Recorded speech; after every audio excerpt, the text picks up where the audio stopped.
I went over to his house, and it was the first time I'd seen like a 5 foot tall bass amp. And he was using it as a guitar amp. I was in third grade. I was just blown away. And he used that also as his stereo system. Like he would put a record on and it would play through this massive amp. And he puts on Black Dog by Led Zeppelin. And I'd never heard Black Dog by Led Zeppelin.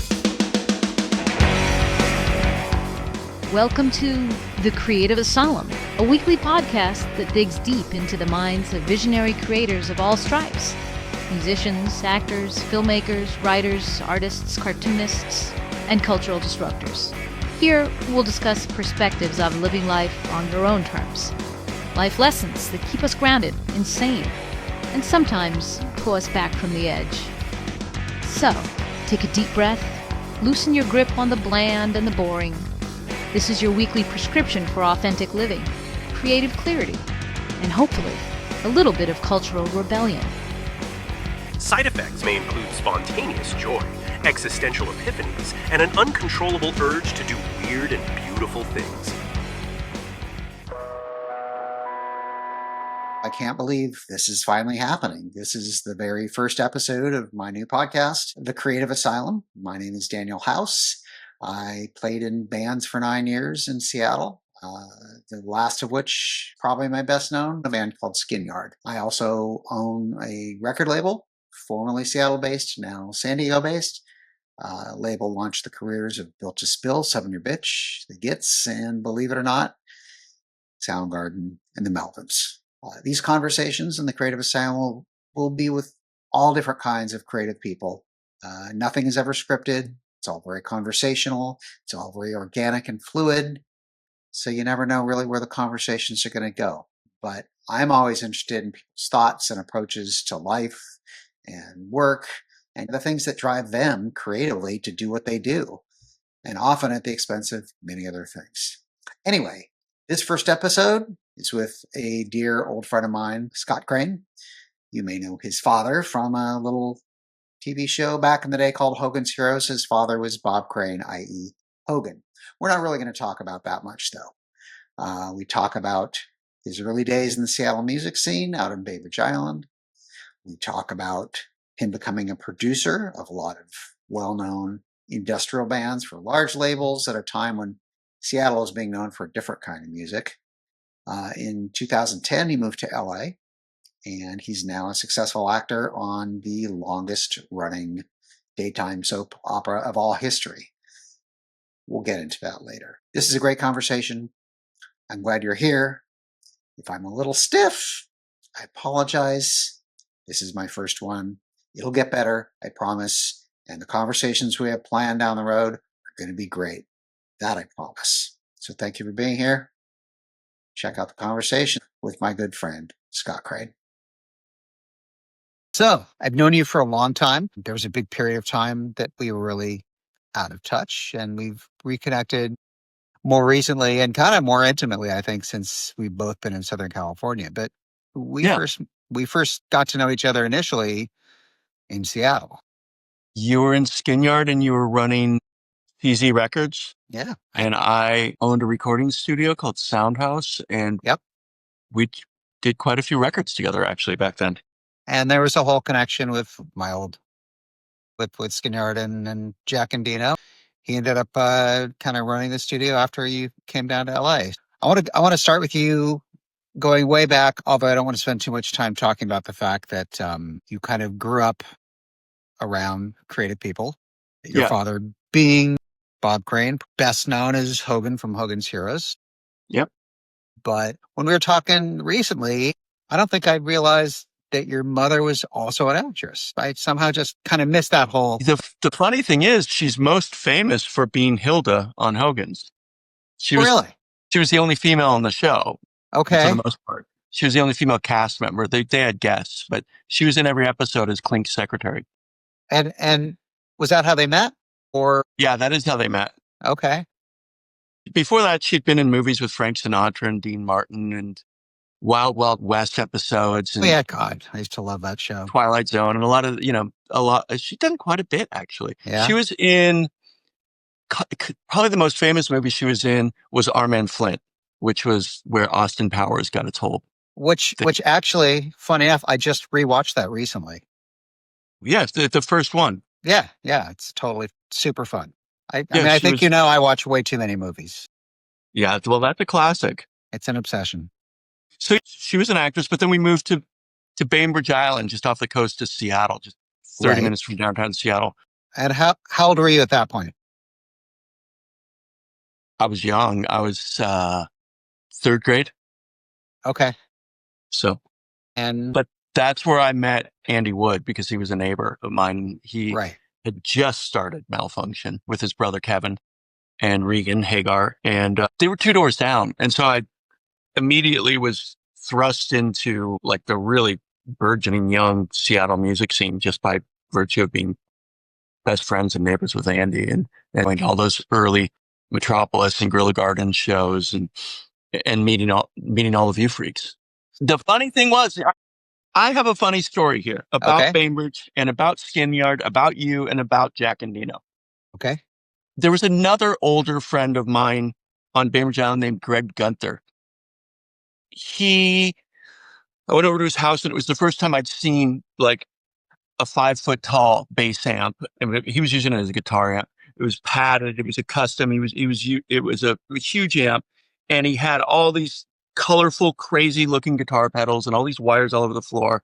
I was in third grade. I was just blown away. And he used that also as his stereo system. Like he would put a record on and it would play through this massive amp. And I'm sitting there in front of a 5 foot tall bass amp, and he puts on Black Dog by Led Zeppelin. And I'd never heard Black Dog by Led Zeppelin. Okay. And then he puts on the first Black Sabbath album. And, I'd only heard the Beach Boys and things like that up to that point. And my world turned upside down. And I was like, I want to play guitar like those guys. And he started teaching me how to play guitar. He had a really ridiculously wide finger approach to the guitar neck. And he played really fast. And it turned out he was also teaching Kevin Wood. They were in the same grade, but he was the guy who first taught Kevin Wood. And Andy's guitar player. And he taught this guy named Nerm or Tom something. Okay. But So I know where you're going with this. How old were these guys? You said you were like 8 or 9 or something? yeah, they were like 45. 45? Or so it seemed. Did I mean, seem like that. Well, like how old were the Malfunction? Like how old were Kevin Well, and Andy was in 8th grade. I was in third going into 4th. Okay. And Kevin had graduated from high school in the 70s. And Greg had also graduated from high school in the 70s. So they were in their early 20s. So Malfunction was already playing in the 70s? No, Malfunction started in 82. That's what I thought. Yeah. Okay. And that's right when I met them, basically. So Greg was teaching Kevin Wood how to play guitar, and he was teaching this other guy named Nerm how to play guitar. And according to Endino, Greg basically taught Jack Endino how to play guitar and taught him a lot of early lessons. And and also I think Nerm actually taught Jack some of that early stuff as well.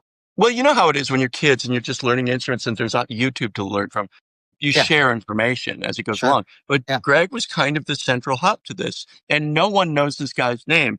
But then I read years later, I was talking to Kim of Soundgarden, and he was like, I was just talking with him, and he was just saying, man, those early Malfunction shows and Soundgarden shows, I would just watch Kevin play.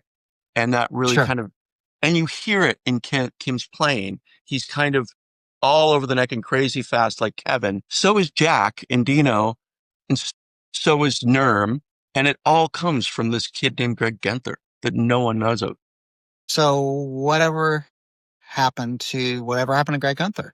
Do we know? He's a filmmaker now, and he's doing really well. I actually keep in touch with him, and he's a great guy. But no one puts that together. What a fingerprint he had on the Seattle sound from your band Feedback to your band Skin Yard to Malfunction to even Soundgarden. Well, and the connection. Ben Shepherd also knew Greg. So there you go. A whole Soundgarden connection. And the way that I met Jack Endino was through Nerm. Because Nerm was this band that, I was in with me and Nerm and Matt Cameron pre Skin Yard. Feedback. It was a great band. I Yeah, love those and it recordings. was Feedback, and then Jack came to a couple of our rehearsals because Norm had like bought him some tapes or whatever. You're like, oh, this is cool. And that's how I met Jack. And Jack gave me his little cassette of the stuff that he had recorded, playing all the instruments up at, what is it, Tiger Mountain, or was that what it's called? Is that right? Anyway, this little cassette where he played guitar and bass and drums, and he basically Angle went of up. Attack. Well, it became Angle of Attack. Yeah. It was called Tiger Mountain at first. Or like songs from Tiger. I forget what it's called. Like, Are I you could thinking of the Brian Eno album? No, that's why I think I might have it wrong. But it's not Taking Tiger Mountain by Strategy. Right. It's not that. But I seem to remember kind of going, is there a connection? I didn't realize it was an actual place. So I know that he like went up to this mountain for like 2 weeks and holed up in classically, Jack Endino fashion, and just brought like that A-track and this stuff. And he just like worked on this music, and he had this tape. And so I was like, this shit's really good, and it's really cool, and it's unlike anything I'd ever heard before. Yeah, it was super unique. I first came across that cassette at Fallout Records. Yeah. On the demo shelf, and I just like, oh, I'm gonna check this out. I know this guy's name from Bainbridge. So Greg Gunther, is he in LA or is he still up in Washington? No, he's in the Olympic Peninsula. So what kind of films is he making? He's an artist. He's an absolute artist. But it's funny when you think about that connection, this one guy who loops all these people together. And then you think about the Bainbridge connection of Ben Shepherd and Chad Channing and Andy Wood, and, for that matter, even Pete Droge, of how much, or John Evison in March of Crimes with Ben Shepherd, how much of an influence that little island had on the downtown Seattle music scene in the early 80s. Yeah. And there were some other bands there. What was, there was another 3-piece I remember from Seattle. Never really broke through. I think there were 3-piece. March of Crimes. There was Stone Crow.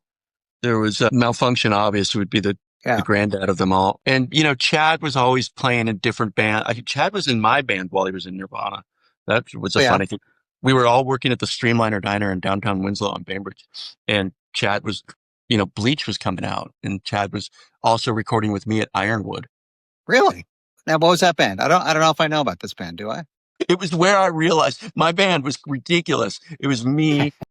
And it had Chad Channing on half the song's drums, and it had Steve Nelson of The Accused on the other half of the songs on drums. And it had Kevin Wood playing lead guitar and Pete Droge playing lead guitar, and this amazing bass player named Sean Muggeridge. And I think Keith Lowe played bass on one song. Really great band. And I realized super quick that I was on the wrong side of the recording studio glass. Yeah. That I knew exactly how to get what I wanted production-wise from a recording. But I wasn't that good of a musician compared to the people I was playing with. Like they just, So were you playing guitar? Or were you singing? Yeah, I was playing guitar and I was singing. I thought I could sing. I couldn't sing. And I didn't really realize that until I got into a studio. We played shows. I had no idea I could sing. Well, no one told me. Everybody played shows then, and half of the people couldn't sing, right? Right. So that was a real awakening. That was one of my final stand of thinking I'm a musician. My first kind of final stand of thinking I'm a musician was hearing both Skinyard's first album and Soundgarden's first Screaming Life EP. And I was like, oh. All of the people in the Seattle early rock scene were kind of self-taught and played a lot of noise. Malfunction was just a lot of like chaos and noise and not a lot of technique. And everybody just kind of sounded noisy. And then all of a sudden, Skinyard and Soundgarden's first albums came out after Deep Six. And it was like this leap in playing and production quality that was like, oh my God, they sound like Led Zeppelin. I can't sound like Led Zeppelin. I sound like a punk band.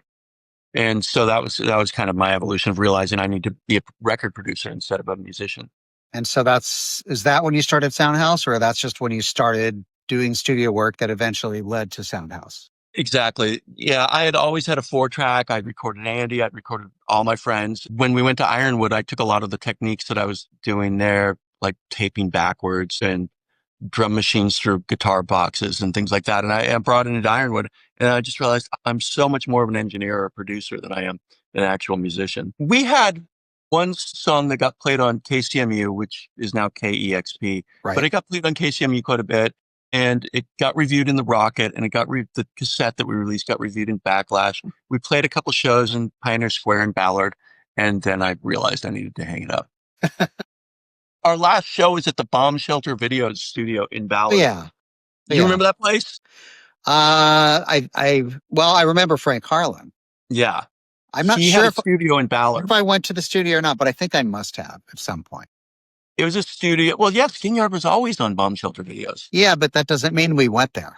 Right. He had a cool, huge kind of warehouse space in Ballard, and he had a party there, and he asked us to play for some reason. We sent a video. We made a video, and he played it, of one of our songs, our kind of hit song. It was called Blotter. It was about acid. And he played it, and he asked us to play this party of his. And the crowd, we'd never come in contact with the bad crowd, and the crowd just immediately started throwing bottles at us. Full bottles of whiskey. I would call that a success.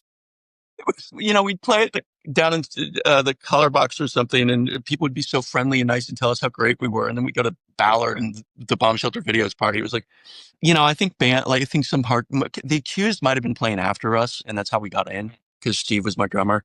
So I don't know, but it was a violent crowd. So, well, maybe it was an Accused audience, and they wanted something. Yeah, definitely. Yeah. There was I remember one time, early on, Yard had some show in 85 or 86, and a whole bunch of skinheads showed up to our show because of the name that they saw on a poster, and somehow a bunch of skinheads got the sense that there's a skinhead band called Skin Yard. And I remember they showed up early, and then a bunch of these freaking long hairs get up on stage and start playing this arty cerebral rock with, a singer, especially early on, where Ben sounded, somewhere between Bowie and Peter Murphy or something. And he played saxophone too, right? Early on. Yeah. For the first 6 to 8 months. I was never really into that so much, but yeah, he did. I was into it. I thought that was art rock. It sounded like a New York art rock. It was art rock. And I always make that distinction between first record and everything else after that. Yeah. Art rock band, and then something that fits more in that oeuvre of Seattle grunge, whatever. You guys always kept the psychedelic element, but yes. And the odd time signature element. You're one of the few people that have actually really identified that psychedelic element, which for me was always something that was always front of mind. And I always wanted people to think of us more in those terms, but typically they didn't. A lot of people that I've talked to over the years don't get how much, everybody says Seattle grunge, Black Sabbath, Led Zeppelin, maybe Big Black or not Big Black, but Black Flag's slower albums. Right. Yeah. But what I hear is I hear Pink Floyd and Ohio players. I hear so much influence of punk and psychedelic, along with punk and Black Sabbath and Led Zeppelin and whatnot, that it's all just a mishmash. But there's so much psychedelia in early Seattle. I think so. And even later, when you look at bands like Love Battery or things like that, right? Obviously. But that's more obviously. Yeah. Garden's biggest hit. It could have been a Pink Floyd song. It could have been. They're very psychedelic with Black Hole. It's just, anyway. Yeah, nobody really puts that together, that it was funky and psychedelic. Well, it was no one thing. That's why that the word grunge is such a silly misnomer. It's just yeah. Right? It's just kind of a shortcut for music from this place. And then it's not even from this place anymore, because then there's all these other bands that get lumped into the same. It's an aesthetic, right? But it's such a broad aesthetic. I wonder how much Deep Six, that first Seattle compilation on CZ Records, has to do with that, because that is the most cohesive sounding thing of all these bands do kind of sound a little bit alike. 3 years later, none of them sounded alike. See, I don't even think that. I mean, when you listen to Deep Six, Melvins are just this fast little punk band doing these really fast, short little songs. They hadn't slowed down yet. Skin Yard is this weird art band at that point. And you men are what? I don't know. I guess Seattle's the answer to Birthday Party or something, or, Birthday Party meets Gun Club or something. Yeah. And then the other bands kind of fit more, I think, cohesively. I think Soundgarden and Green River and Malfunction they kind of make more sense together. But it's that whole conversation of like, does Tad sound like Alice in Chains? Does Alice in Chains sound like Nirvana? Does Nirvana sound like Soundgarden? Like all All those answers completely are no. right, exactly. And that's the point. And yet they're still lumped into the same bucket. So Yeah. it's just because people are lazy, right? People need to sort of categorize. And then Well, market. what would you call, I don't know, what would you call like all the stoner rock stuff, starting with Caius and all the desert bands, What would you call all those early bands from Minneapolis, you know? Right. I mean, they all share an aesthetic. I guess that's the point I'm trying to make. Well, because of Sub Don't you think? Pop, Yeah. I think later because of Sub Pop, because their branding was so recognizable. The Oh, yeah. same artist did the album design, the same photographer did the photography, the same engineer and producer Endino did all of the recordings. That It it was really spot on. had a cohesive brand Yeah. that every album from Sub Pop you could kind of guarantee fit this genre. And very intentionally. And I think done very brilliantly. I mean, I talked to Bruce Fallon about that, and his two kind of touchstones were interestingly not rock touchstones at all. It was Motown and Blue Note. But yeah, Blue Note's very distinct in that. So Blue Note had to do with the visual aesthetic of the whole thing. Mhm. And Motown had to do with a stylistic aesthetic. And in both cases, trying to create a consistent thing. And Bruce, Bruce is not great with money, but when it comes to like his vision of all that was like spot on. He was laser focused, and I think it was amazing. And I think he did it so well. I didn't necessarily like all the bands, but Sub Pop Rock City, like it stuck. And having Charles Peterson and similar visual style, and yeah, And all the graphic artists. And I mean, yeah, Soundgarden even carried that over to their SST record and their first A&M record. Like that design aesthetics came from Sub Pop all the way through Loud Love. Yeah. I think they branched out for Bad Motorfinger and went a different way, but that Sub Pop aesthetic really kind of stuck there for a minute. I mean, I think had they not done that, they may not have stayed in business. What's funny is I didn't take any marketing classes in college, so I didn't know what branding was. I had no idea what they were really doing. It was really. I don't think they did it either. Right. I think you have an innate sense of what that is. Right. And, I mean, right?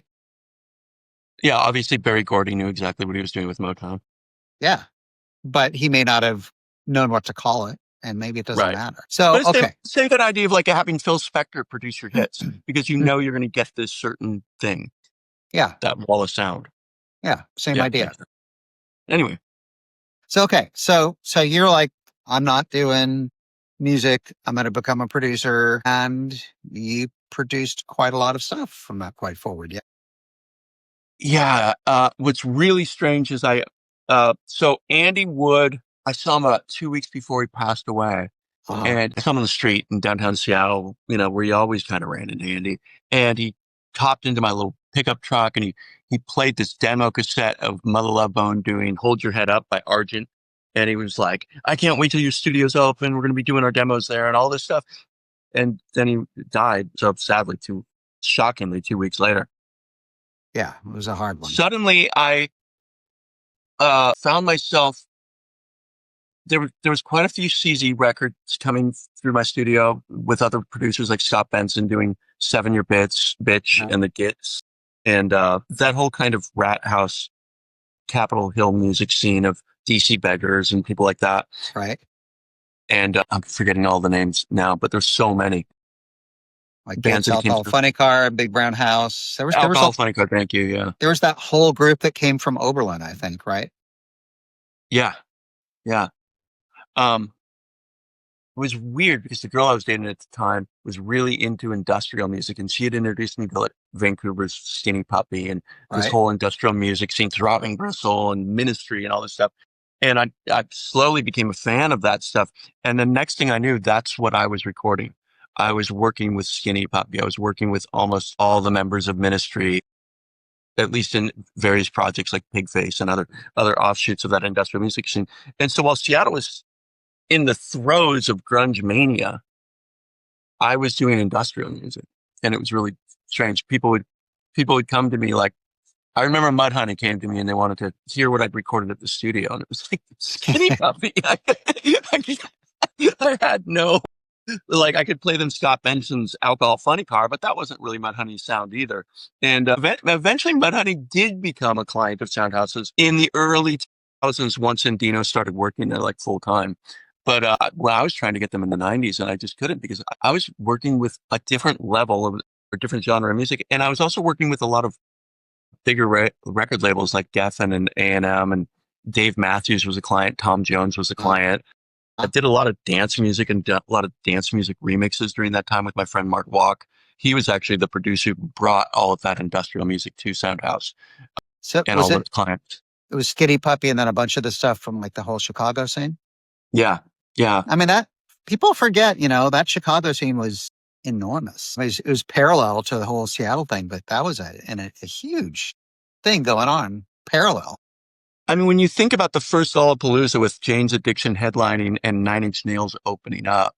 I was there. Yeah. I was there too. Was that the one with, did Butthole Surfers play that year? Or was that the following? Yeah. Okay. So what a crazy lineup. It was, was Ice-T or? Yeah. Body Count. Yeah. So I went to I forget, it wasn't Seattle, but it was outside Seattle, that stop. And I spent a good chunk of time backstage with the Butthole Surfers in their trailer.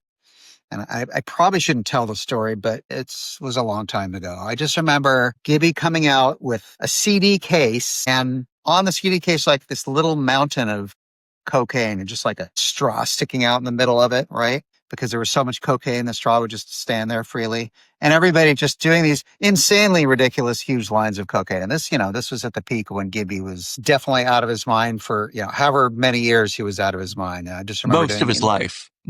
Yeah, but he finally got clean and straight. And from what I understand, I mean, I think he's doing pretty well these days. But I think a lot of his memory is pretty shot. I remember talking to him years later about time we spent together, and he had no recollection of just things that we had done together in Seattle. But like, I just remember doing this insane amounts of cocaine with the Butthole Surfers at the first Lollapalooza and having a great time, but then being so whacked out of my mind that I couldn't sit still. And then of course later I had to go home.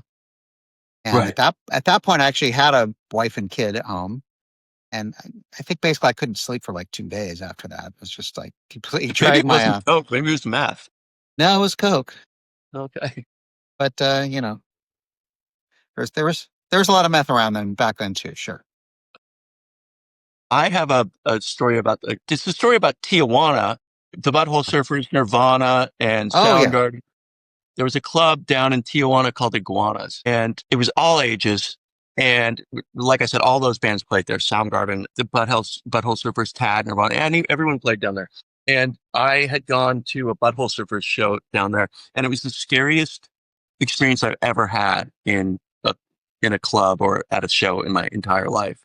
I thought we were all going to die. It was maybe 1,000, 1,200 seat or capacity club. It was really dark. There was broken glass everywhere. You would order a margarita and there would be broken glass in the ice all the time.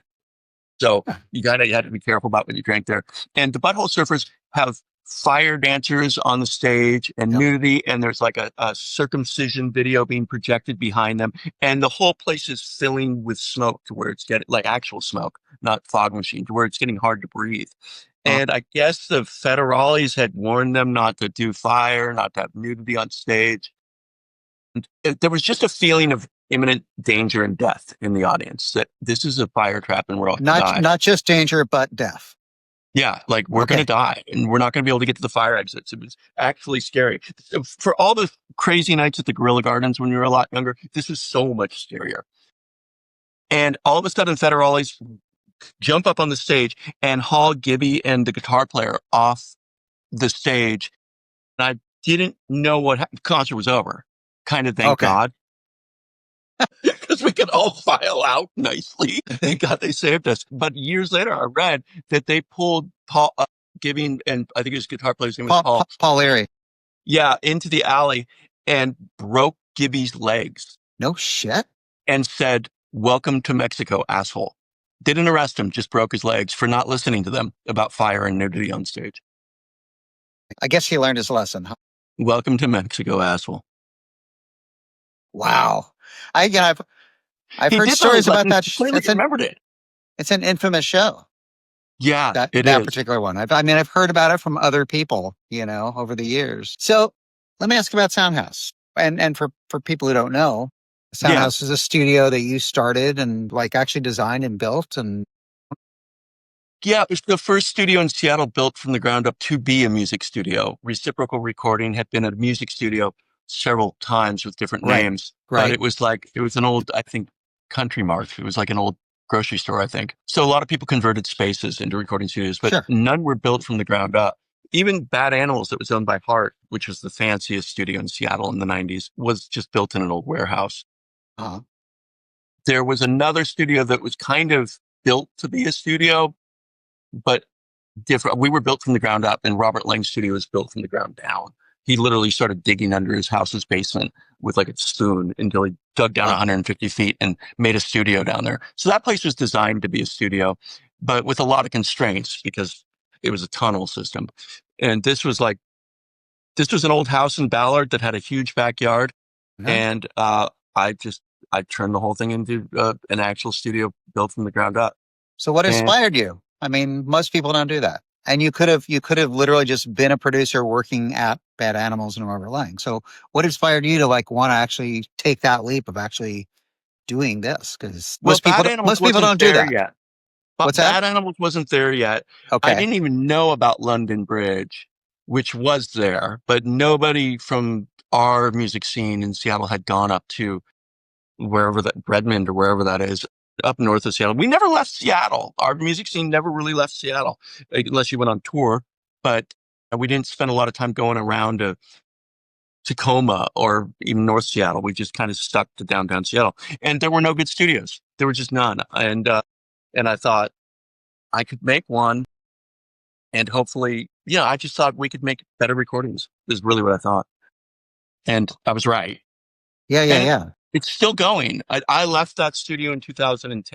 I actually left Seattle in 2008, but I left the studio in 2010. Endino managed it until I think he may still manage it, but I think he left it. No, he doesn't. Well, because Jack moved. Right. Yeah. So he's now like, 3 hours away, I think? Yeah. But the studio is still going. So it is. I know Jack still does a lot of work there, but I don't think he's managing it, But it's one of the few studios that's been able to survive for quite a few decades now. Then I'm really proud of that. Some of the newer things that we've done there is, the Ultramega OK Soundgarden album was remixed there a couple of years ago by Endino. And what a glorious freaking remix that is. It took this record I always that should thought have been that was such a good album, but it was so hard to listen to. It was so hard to listen to. And I never understood. I mean, I really never understood why Soundgarden allowed that record to initially come out the way it came out on SST. It sounds so terrible. What I heard from them is that they were on tour, and like, who knows how they were listening to it. Like they were getting shipped tapes, like probably cassette tapes. Yeah. Like just listening to it in a van. Sounds good. I've heard cassette tapes that sound better than that original record did on CD. I know. And Drew Canulet was the engineer of that album, who mixed that album originally, was a really good engineer. I don't know what happened. The recording is actually really good because obviously Endino was able to just remix it and it sounds great. Yeah. Well, I think for starters, Drew Canulet wasn't necessarily a good engineer for that kind of rock. Yeah, he was like a jazz engineer or something. More. All I know is that Jack's remix of Ultramega OK. This record sounds like the way I always wanted it to sound, because I found it unlistenable. And finally, it's like, here's the record in all of its glory. Yeah, I always knew that Far Beyond the Wheel was like such an enormous, huge song, and it just never sounded like it until the Endino remix, the re-release of it a couple of years ago. And man, that just sounds amazing. I know. It's so heavy. It truly does. I talked to Cornell 6 months before he died, and that the remix was done. He was really happy with it. I can't imagine anybody not being happy with it. It was amazing. Yeah, he was. We talked for about an hour, and he was in love with it. People who are driven by creative ventures and for whom these kinds of ventures are basically makes them feel like they're living their most authentic life. Does that make sense? Does that sound right for you? Yeah, I think a lot of us in Seattle in the late '80s and early '90s were really fortunate to be able to find a way to make an income doing what we loved. Yeah. Not a lot of people are able to do that. Most people. Well, I think, I think you're right. I think a lot of people aren't able to, but I think the bigger narrative is that I think a lot of people never want to take the chance and risk it. It's So- hard when you don't have a 401k and you don't have any security and every bill is reliant on you figuring out how to make money this week or month. But Yeah. that's what we all did through the '80s and '90s, I mean, early 2000s, forever. apparently I'm still doing it because here I am starting this freaking podcast in my 60s. I think most people would be like, why would you do that? And my answer is because I've kind of wanted to for a bunch of years, so I do it. Being totally honest here, was there ever a time when you were running CZ Records where you're like, why am I doing this? Why don't I just go get a normal job? Sure, This of is course, a of course, nightmare. absolutely, of course, yeah. I mean, I did work jobs for a long time. And then I was working at Sub Pop, and that was kind of this weird fluke that happened only because I literally walked out of the job I was working because my boss was a screamer. And I'm just like, I've had enough of this. And I'm just like, I quit on the spot. The only time in my life I've ever done that. Hopped in my car, felt 10 pounds lighter. There was my friend Jonathan Pondman sitting in a bus stop because, he couldn't even afford a car. But he had just recently got involved with Bruce to start Sub Pop. And I'm like, hey, what are you doing? Let me give you a ride. And he goes, well, you live over there, right? And I live over here. I'm like, I don't care. I just quit my job. Like, oh, okay. So I get him right home. We're talking. He asked me if I knew anybody who might be really ideally suited for sales and distribution at Sub Pop. In fact, I do. I know just the guy. You're talking to him. It was the easiest job interview of my life. Because I guess Charles Peterson had been doing it before and was like very ill-equipped for that particular set of tasks and was not happy. And I'm like, this sounds like a dream. And, and it was great. So after they let me go, which is its own story, I'd been doing CZ, but as a hobby. And at that point, I'm like, I guess I should find out if I can actually do this for real. But So at that point, when you were doing at CZ on the side, a side gig running CZ Records, what did CZ release during that time while you were still at Sub Pop? Do you remember? Oh, a whole lot of stuff. I'm trying to remember what was before and what was, I want to say like everything prior to Hammerbox. I think Hammerbox is the first record that I put out after leaving Sub Pop. But like Coffee, Vexed, Tone Dogs. Tone Dogs was Drew Canulet. Yeah, and that's a great record. Yeah, Amazing. it is. Too bad not more people know about that record with Marin, and it's, again, art rock jazz, but totally cool. Unlike anything that's anybody's ever done anyway. It's an astonishing record. If you're enjoying this conversation, please make sure you hit that follow button so you never miss an episode. If you're watching on YouTube, please like this video, leave a comment, and if you haven't already, please subscribe. It's the quickest way to grow our channel, and it's absolutely free. You can also subscribe to our other channels on social media. Check out our Instagram at Creative Asylum CA, that's the letter CA, or on TikTok at The Creative Asylum, that's all one word. Our website is thecapod.com, and our Facebook profile is the same, facebook.com/thecapod. All right, back to the episode. Let's continue on your creative ventures, because this takes you into your more current life. So in 2008, you were in Seattle. Yes. You had Soundhouse, but I think that was beginning to, your personal situation in life was beginning to sort of force a new, I don't know. Well, You moved to LA. Until it. And you chose to pursue acting, which is something, please correct me if I'm mistaken. Prior to that, you hadn't really done a whole lot with acting, or is that incorrect? No, not quite true. I wanted to, so ever since I was a little kid, I wanted to be different than my dad because he was Right. so famous. So I thought, well, I'll become a musician. And then, like, I was really young when I decided that and started playing guitar and his drums, not realizing what a musician he was. He just had drums. And then when he passed away when I was 7. And so I didn't know a lot about his history prior to being my dad and being the star of Hogan's. But when I got into my teen years, I started kind of researching my dad and figuring out who he was. And I realized at 13, he was the drummer of the Connecticut Symphony Orchestra. He was What? the youngest Really? member. In high school, he worked burlesque in comedy clubs as the drummer, and then would also play with the symphony. And so he was a really accomplished musician. And I was like, God. And this is about the time I was realizing I wasn't that great of a musician. I was a better record producer. And I was like, oh, damn it. Well, he wasn't a record producer. And so I'll do that. And then I slowly learned about his radio career that happened when he was in Connecticut and then moved out to LA to become a disc jockey in LA. He was a disc jockey in Connecticut, and he's being broadcast into New York just by the strength of the signal of the AM station. And it was cutting into CBS's #1 New York morning drive time DJ. And they wanted to get Bob Crane out of Connecticut because it was hurting their ratings in New York. And so they sent him to LA to be on CBS radio in LA. And he really quickly became the #1 morning show in LA for 10, 12 years straight. Wow. He was called the king of the LA airwaves for 10, 12 years. And he interviewed everybody. It was an interview show mostly. He played jazz. He did entertainment news. He did a lot of gags. He invented the use of sampling on radio. What time frame would this have been? Well, in LA, it would be 56 or 7 to 65.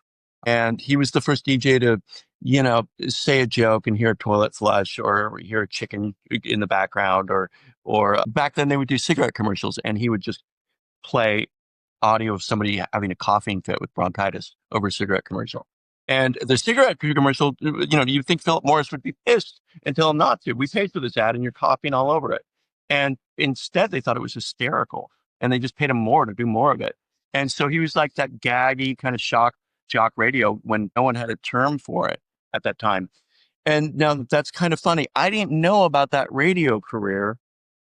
No. So in the late 90s, something happened called the internet, and with it came Napster. Okay. Napster and iTunes, Apple iTunes, where you could buy a song for 99 cents instead of buying an album. And we had all grown up on this whole economy in the music world where if you heard a song on the radio or you heard about a band, you went to the record store to buy their full album. Or maybe you could find a single like a 45 or a cassette single or something. And overnight at Soundhouse at my studio, it went from working with Geffen Records and Interscope and artists like Dave Matthews and stuff to no one had any.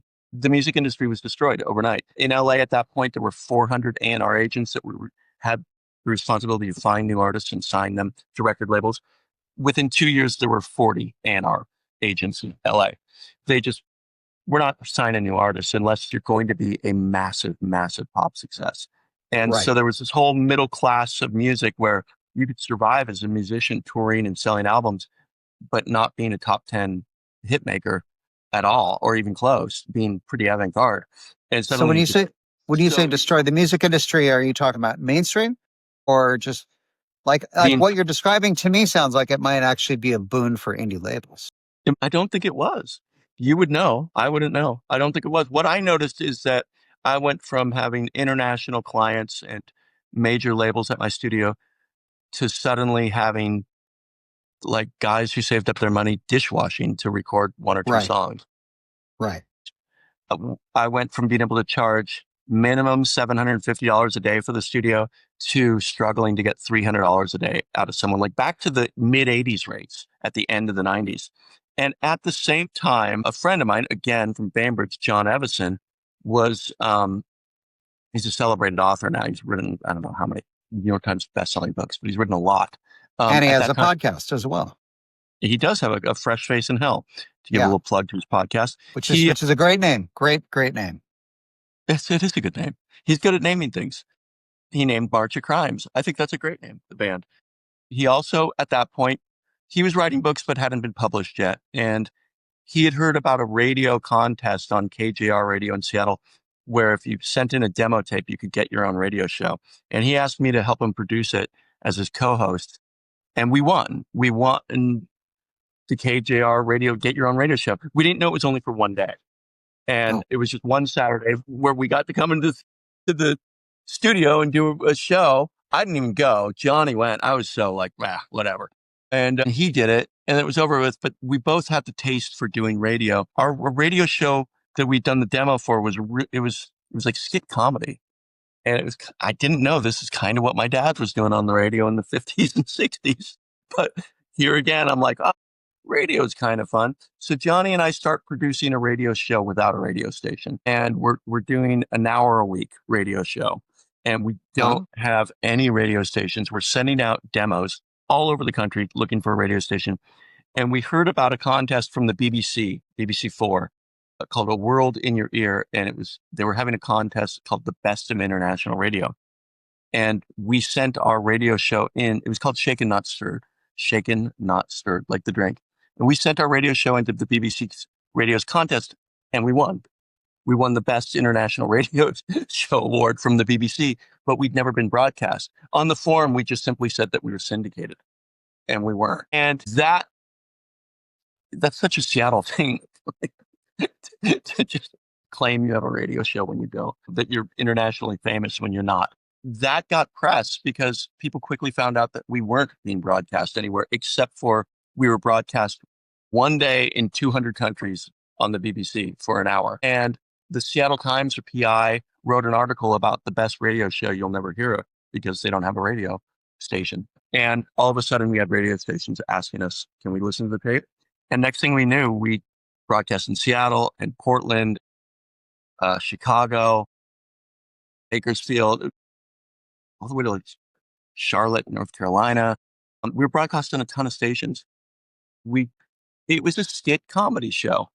It was pre-taped and it was written and acted.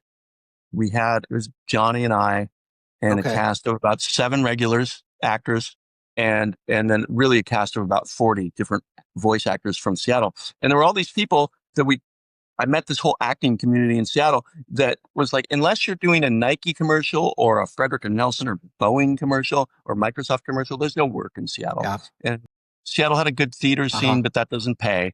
And suddenly here's voice acting, and we're all doing voice acting on the radio. And that gave me the acting bug. Like that was like, I really loved acting at that point. At the same time, my mom was now living in LA again, and she was dying of cancer. And I was coming down to LA a lot, and I was taking meetings about radio shows. And every agent that I met, like I met with Howard Stern's agent, I met with Tom Leykis's agent, all of them said, you don't have a face for radio. Meaning, like, why aren't you in TV? Because usually, they said the joke is you have a face for radio. And and they were like, you don't have a face for radio. You're not fat and ugly. Is that like Howard Stern's Butterface? Is that kind of the same sort of thing? Yeah, it's like that. So these agents, all these radio agents were like, if you lived in LA, I could probably get you acting gigs. And I'm like, really? That sounds nice.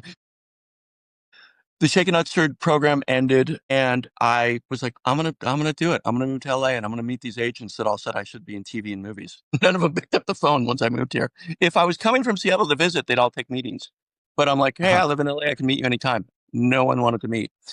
So I living in LA, and I'd actually gotten an offer to be in a play, and that's what in LA. The movie was called Closer. It was originally a play called Closer. Natalie Portman was in it in the movie, and I was going to be. There was 4 characters in that movie. I was going to be in this play if I moved from LA, and I can't remember what theater it was playing in LA or that play was happening. But I auditioned. I got the part. And I was like, that's it. I'm moving to LA and I'm going to go do the play Closer. And I got the 3 moving trucks to move me down to LA. And the producer called me up and said, we had to give the part to someone else. And I was like, what are you talking about? I just moved 1,200 miles. Right, right. And my wife and child, what are you talking about? And he's like, well, this actor, he also auditioned at the same time as you, and he wasn't as good as you, but he put up $40,000 to help get the play launched. I was like, wow. Okay. I guess you can't argue with that, right? No, you can't. No.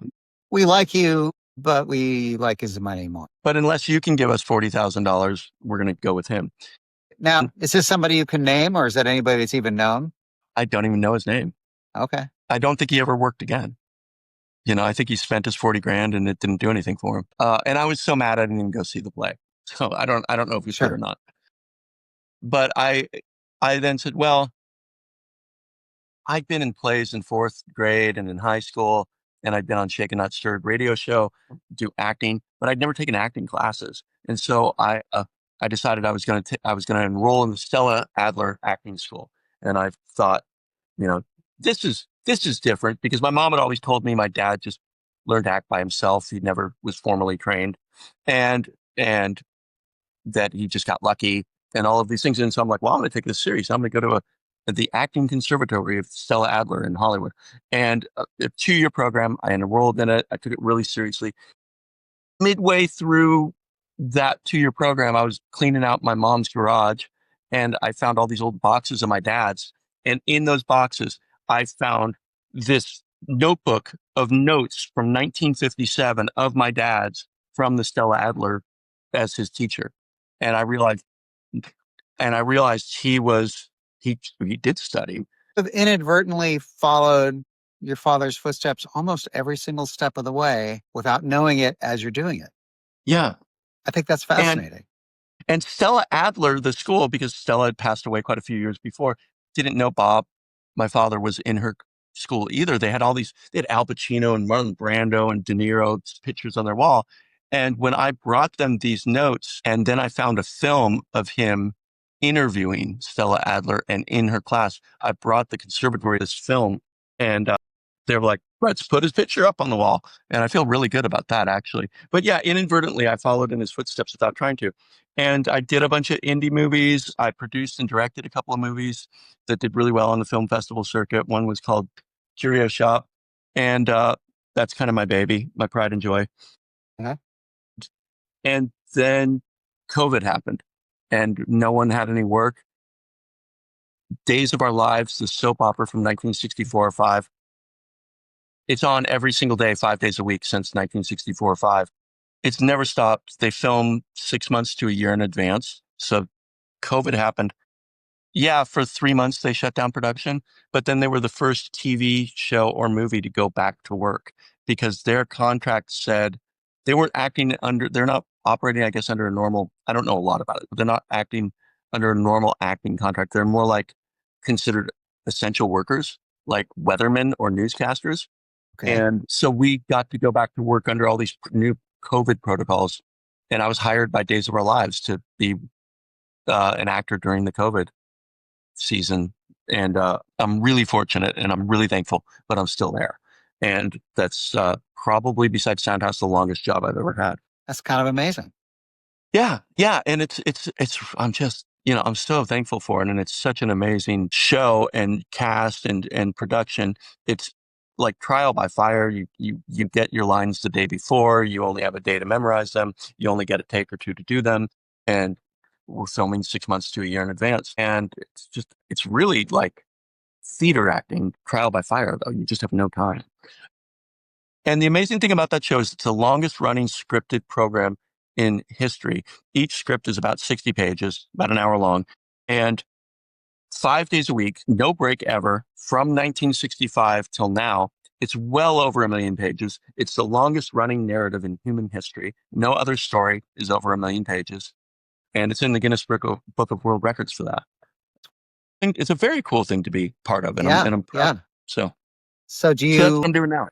Do you have desire to? Do you want to do movies at some point, or you're just like kind of sitting pretty with this for the time being, or like, what do you think about the future, or do you think about the future? Try not to future trip too much, because that's just anxiety. But no, I'm Yeah, sure. If the right movie came along, I would love to do it. I love movie acting, actually. Uh, I really like having that time to prepare. And I mean, I was taught method acting. That's what we learned at Stella Adler. right. And that takes a lot of preparation and time to become someone else. And I really like doing that. So I would love to get back to that. But right now I'm sitting pretty and happy. So, and I'm That's very awesome. fortunate. So life's good. Yeah, life is good. I mean, we could all use more money. Hint, hint, if anyone's listening. Truer words were never spoken. I'm really fortunate that I've been able since I was 16 to support myself, Yeah. 15. Actually, I moved out of my mom's house when I was 15 and a half and started working in a dishwashing, reprographics, making coffee in downtown Seattle, making blueprints in downtown Seattle. That's reprographics. Yeah. So since I was 15 and a half, I've been able to support myself with really just kind of odd jobs and then my own, I guess, luck and skill, but really fortunate. Thanks so much for listening to this episode of The Creative Asylum. A quick favor before you go. If you liked this conversation, please be sure to follow and subscribe wherever you get your podcasts. New episodes drop every Tuesday at 10.